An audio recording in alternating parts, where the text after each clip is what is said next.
Shalom Bapak Ibu Saudara yang dikasihi oleh Tuhan. Puji Tuhan sudah kembali berada di hotel Turki di benua Asia, Hotel Windham. Setelah tadi ada di Pergamus dan kemudian ada di Tiatira, namun tidak sempat membuat video tentang Tiatira karena suasana tidak memungkinkan, jadi saya mau ajak di dalam ruangan hotel ini saja untuk kita membahas tentang Tiatira.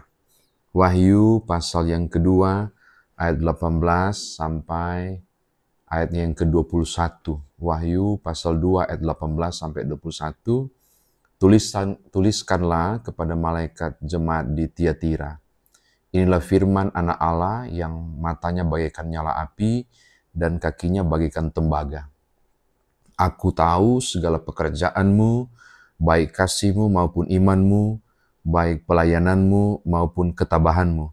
Aku tahu bahwa pekerjaanmu yang terakhir lebih banyak daripada yang pertama. Meskipun demikian, aku mencela engkau karena engkau membiarkan wanita Isabel yang menyebut dirinya Nabia, mengajar dan menyesatkan hamba-hambaku supaya berzina dan makan persembahan-persembahan bagi berhala. Aku telah memberikan dia waktu untuk bertobat, tetapi ia tidak mau bertobat dari zinahnya. Lihatlah, aku akan melemparkan dia ke atas ranjang orang sakit, dan mereka yang berzina dengan dia akan kulemparkan ke dalam kesukaran besar, jika mereka tidak bertobat dari perbuatan-perbuatan perempuan itu. Demikian Wahyu pasal 2 ayat 18 sampai ayat yang ke-22. Sesungguhnya sampai 29 ada 12 ayat. Nah, ini menarik tentang Tiatira. Ini adalah seri renungan untuk 7 jemaat mula-mula tempat kami dan rombongan sedang berkunjung saat ini. Bapak Ibu Saudara, mengapa saya sebut menarik? Karena Tiatira ini sesungguhnya jemaat kecil. Jemaat yang kecil, letaknya di Turki, Asia kecil, Turki di benua Asia. Saya tidak jelaskan, nanti saudara googling saya, saudara akan menemukannya. Tapi walaupun jemaat kecil, dia mendapatkan surat yang panjang dibanding 7 jemaat yang lain. Surat yang panjang itu, saudara, maksud saya sampai 12 ayat. Itu dari ayat yang ke-18 sampai ayat yang ke-29. Jadi cukup panjang dibandingkan dengan 6 jemaat yang lain. Nah, bahkan ada 4 pujian tentang Tiatira. Lihat ya, aku tahu segala pekerjaanmu, baik kasihmu, 1, maupun imanmu, baik pelayananmu, maupun ketabahanmu. Untuk saudara ketahui, jemaat mula-mula ini enggak nyaman. Semua 7 jemaat ini penuh dengan tekanan oleh pemerintah Romawi. Nggak punya gedung gereja, Bapak Ibu, belum punya. Umumnya mereka beribadah di rumah-rumah jemaat, atau numpang beribadah di sinagog misalnya, atau mungkin di katakombe ada gua-gua, disitulah mereka akan beribadah. Jadi belum ada gedung gereja. Dan kalaupun saudara berkunjung ke lokasi 7 jemaat mula-mula ini, saudara tidak akan menemukan puing gedung gereja, enggak. Itu puing-puing dibangun nanti di atas tahun 300. Konstantinopel kan ketika Roma telah menerima kekristenan sebagai agama resmi. Tapi di zaman penulisan kitab Wahyu ini, di sekitar tahun 90 sampai 100 belum ada.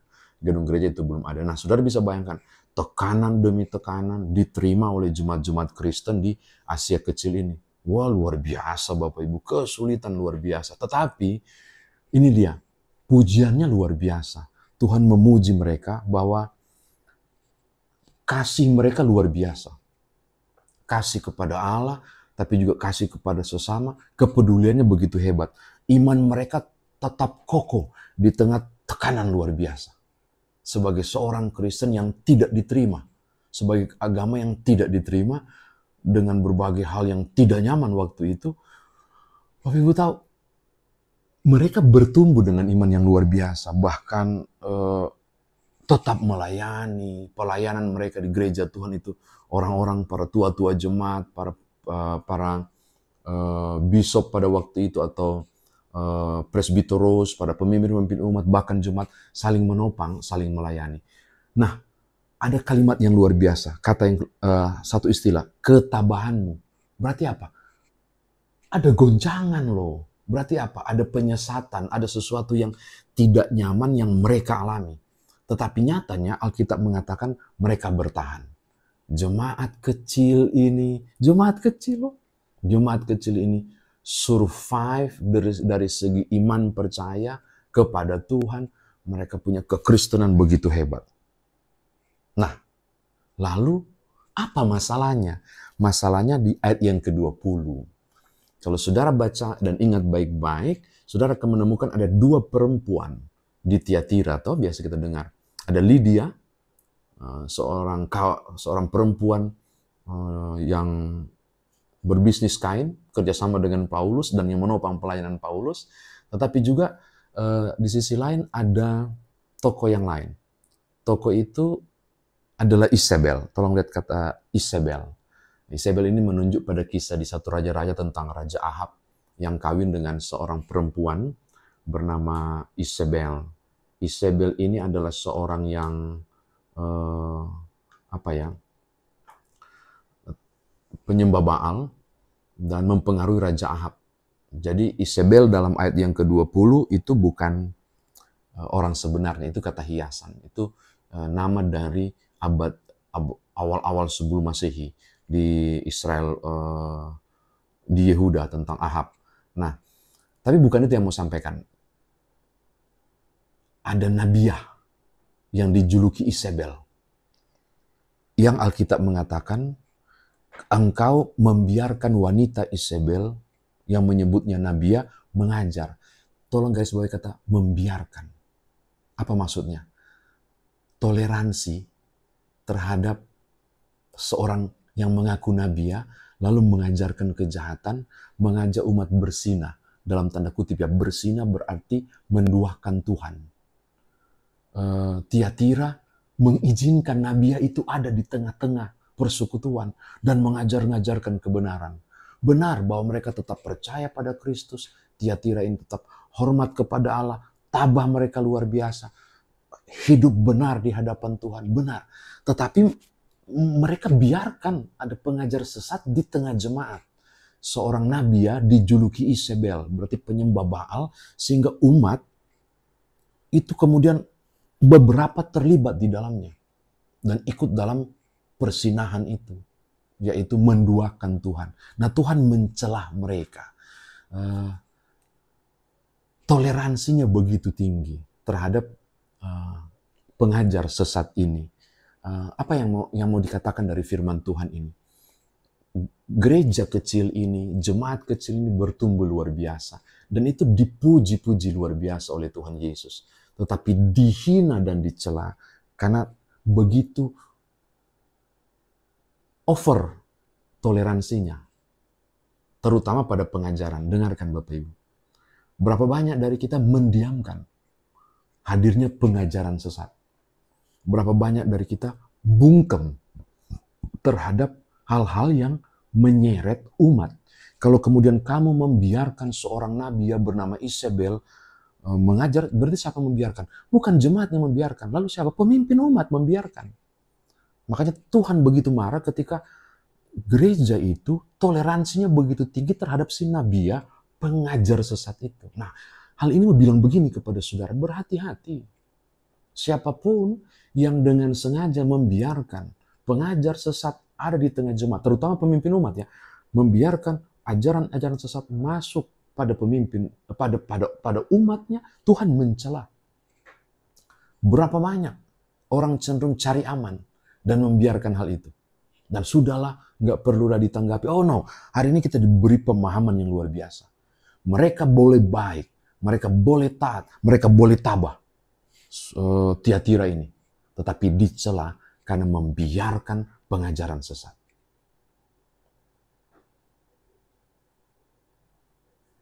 Ada yang lagi rame sekarang tentang penyataan seseorang di TikTok, aku nggak mau sebutkan namanya, yang mengaku titik progresif. Saya juga nggak mau sebutkan kata Kristennya, karena dia nggak layak menggunakan kata Kristen. Karena salah satu ajarannya adalah menolak Yesus Kristus satu-satunya juru selamat. Ya, dia pernah buat statement, tapi saya nggak perlu pasang di YouTube ini penggalan videonya, nggak perlu. Saudara juga sudah tahu, nggak perlu juga sebut namanya. Dia mengatakan di luar kekristen, di luar Yesus Kristus masih ada keselamatan. Allah mana yang begitu tega membuang seorang yang baik ke dalam neraka hanya karena nggak percaya pada Yesus Kristus? Walah, itu kan udah main logika begitu tinggi. Si progresif, titik-titik progresif ini. Dan bagi saya itu sesat. Itu sesat. Satu-satunya keselamatan, Yesus mengatakan, akulah jalan dan kebenaran dan hidup. Itu soal ajaran, ini soal prinsip. Kalau saudara tolerir terhadap hal itu, saudara kena pada kasus Tiatira. Benar. Maka firman ini, Tiatira punya kasus mau ditujukan kepada seluruh pemimpin umat. Untuk menolak ajaran-ajaran seperti ini. Menyuarakannya dan mengatakan tidak pada ajaran-ajaran seperti ini. Jangan bicara soal toleransi kalau hal itu menyangkut pengajaran terhadap jemaat. Penting, kalau tidak engkau akan dibinasakan. Saya mau tutup untuk bilang begini, belajar dari Tiatira. Pelayanan boleh mantap. Hebat luar biasa mereka. Iman boleh teguh. Semua fasilitas kita upayakan. Tapi kalau di dalamnya ada pengajaran yang tidak benar, oleh pengajar-pengajar tertentu yang kita biarkan masuk, atau kita biarkan pengajaran yang salah ikut berkembang di dalamnya, hati-hati, Tuhan mencela saya dan saudara.